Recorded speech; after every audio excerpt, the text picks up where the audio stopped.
আসসালামু আলাইকুম প্রিয় শিক্ষার্থী বন্ধুরা, বি সমান কি হতে পারে আমি এর আগেও বলেছি, আবার একটু ক্লিয়ার করে দিই।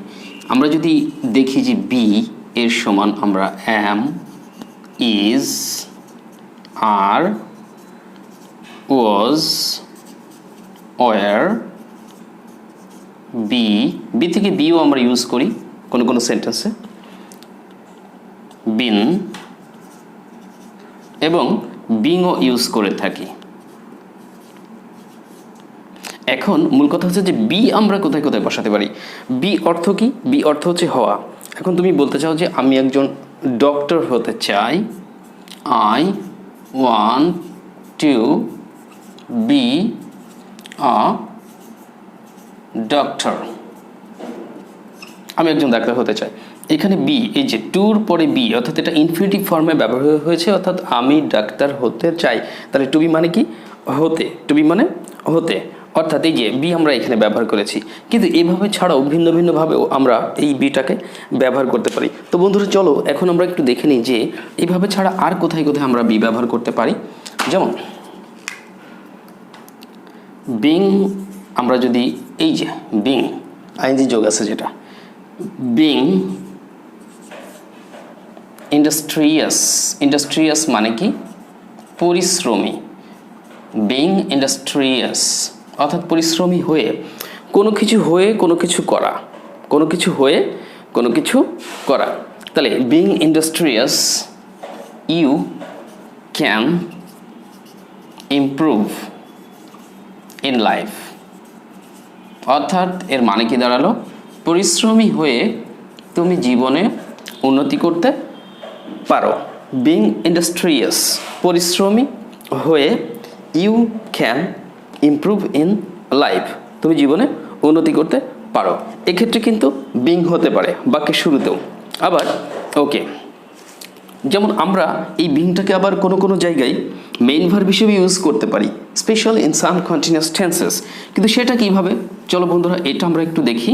ওকে, তুমি বললে যে ডে বাই ডে মানে কি? দিন দিন।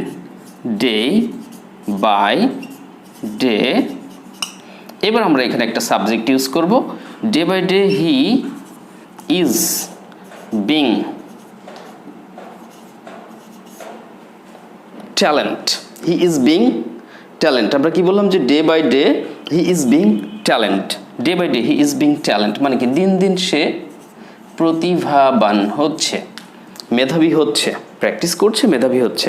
তোমরা প্র্যাকটিস করলে তোমরা মেধাবী হবে। তাহলে day by day he is being talent. এখন এখানে ইজ এসছে, তোমরা দেখতে পাচ্ছ অক্সিলারি ভার্ব, তারপরে বির সাথে আইএনজি হয়েছে, তারপরে এটা কিন্তু প্রেজেন্ট কন্টিনিউয়াস ফর্মে যাচ্ছে। ওকে, তাহলে এইভাবেও আমরা কিন্তু এই বিংটাকে ব্যবহার করতে পারি। তার কারণ এইখানে বিষয় হচ্ছে যে বি সমান আমরা দেখলাম am, is, are, was, were, be, been, being, এরকম বেশ কয়েকটা হচ্ছে, তাই না? আচ্ছা, কিন্তু এইখানে যে বিষয়টি আমাদেরকে খেয়াল রাখতে হচ্ছে সেটা হচ্ছে যে আমরা বিটাকে সিম্পলি আমরা ব্যবহার করতেছি যে I want to be a doctor, আমি একজন ডক্টর হতে চাই। I want to be a good speaker, আমি একজন ভালো বক্তা হতে চাই। I want to be a good English speaker, আমি একজন ভালো ইংরেজি বক্তা হতে চাই। এখানেও আমরা বি ব্যবহার করছি, বাট কিন্তু এই বি থেকে বিংটা কখন হয় এইটা নিয়ে কিন্তু আমাদের অনেকেরই কনফিউশন থাকে। তো আশা করছি এই ভিডিওটা দেখার মাধ্যমে তাদের এই কনফিউশনটা দূর হয়ে যাচ্ছে। বাক্যের প্রথমে আমরা বিং ব্যবহার করতে পারছি, আবার কখনো কখনো কন্টিনিউয়াস টেন্সে আমরা এরকম বিং ব্যবহার করতে পারছি, আবার কখনো কখনো কিন্তু বিশেষ করে কিছু প্যাসিভ সেন্সের বাক্য যদি কিনা আমরা কন্টিনিউয়াস, কোনো continuous tense, present continuous, past continuous বা অন্য যে কোনো কন্টিনিউয়াস টেন্সের প্যাসিভ সেন্সের কোনো বাক্যের ইংরেজি করতে হয়, সেক্ষেত্রে বিং লাগতে পারে। ঠিক আছে, যেমন মনে করো আমি একটা বাক্য এখানে লিখলাম। Okay, take a look at the board please, বোর্ডের দিকে তোমরা একটু লক্ষ্য রাখো। ওকে, তুমি বলতেছো যে he is doing the work, এর বাংলা অর্থ কি আসছে? প্রিয় শিক্ষার্থী বন্ধুরা, he is doing the work, এই বাক্যটা বলে এর বাক্যটার বাংলা অর্থ কি আসে? যে সে কাজটি করছে, সে কাজটি করছে। এখন যদি আমরা সে কাজটি করছে এভাবে না বলে যদি বাক্যটি বলতে চাই কাজটি তার দ্বারা করা হচ্ছে, কারোর দ্বারা কোনো কিছু করা হচ্ছে বা করা হয় এরকম বোঝালে সেটা তো প্যাসিভ সেন্স হয়। অ্যাক্টিভ আর প্যাসিভ নিশ্চয়ই তোমাদের ধারণা আছে। তাহলে তুমি যদি এখন সেই কাজটি করছে এভাবে না বলে যদি বলো কাজটি তার দ্বারা করা হচ্ছে, তাহলে কি হবে? তখন দ্য ওয়ার্ক, এই অবজেক্টটাকে তোমাদেরকে সাবজেক্ট হিসেবে ইউজ করতে হবে। দ্য ওয়ার্ক, ওকে। এখন দ্য ওয়ার্ক কয়টি কাজ? একটি। দ্য ওয়ার্কের পরেও আমরা ইজ বসাবো, ওকে, ইজ। এখন এটা প্যাসিভ সেন্সে তৈরি করার জন্যই তোমাকে এখন এই অক্সিলারি ভার্ব ইজ এরপরে কিন্তু আবার বিং ইউজ করতে হবে। বিশেষ করে কোনো কন্টিনিউয়াস টেন্সের প্যাসিভ সেন্সের বাক্য তৈরি করতে গেলে তোমাদের এখানেও বিং ব্যবহার করতে হবে। তাহলে দ্য ওয়ার্ক ইজ বিং, কিন্তু এবার কিন্তু ভার্বের পাস্ট পার্টিসিপল, এই ডুর পাস্ট পার্টিসিপল ফর্ম এখানে বসবে ডান। এই যে the work is being done, কাজটি করা হচ্ছে বাই হিম, তার দ্বারা, কাজটি করা হচ্ছে তার দ্বারা।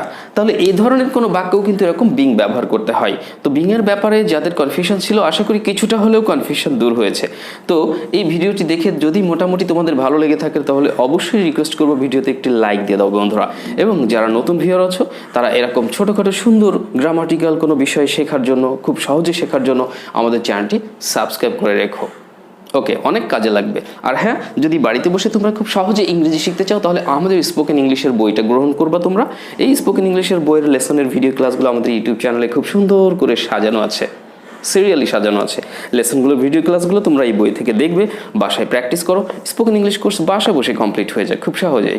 আর বইটা নেবার জন্য তোমরা আমাদের এই লিঙ্কে ফোন করো, এখানে এই নাম্বারে 01722331111 অথবা 01711432844। আর প্রবাসী বন্ধুরা যারা বিদেশ থেকে আমাদের এই বইটির কপি নিতে চায় তারা PDF ফাইল নেবে, তারা আমাদের ইমো হোয়াটসঅ্যাপ নম্বরে নক করতে পারে 01922331111 imo WhatsApp. So now choice is yours. If you're interested to learn Smart English by sitting at home very easily, you can knock us to collect your copy. তাহলে বইটি সংগ্রহ করো, বাসায় বসে সহজে স্পোকেন ইংলিশ কোর্সটি কমপ্লিট করে ফেলো। আর আমাদের চ্যানেলের ভিডিওগুলো নিয়মিত দেখো, ভালো লাগলে প্লিজ ভিডিওটি শেয়ার করে দিও। Thanks to all.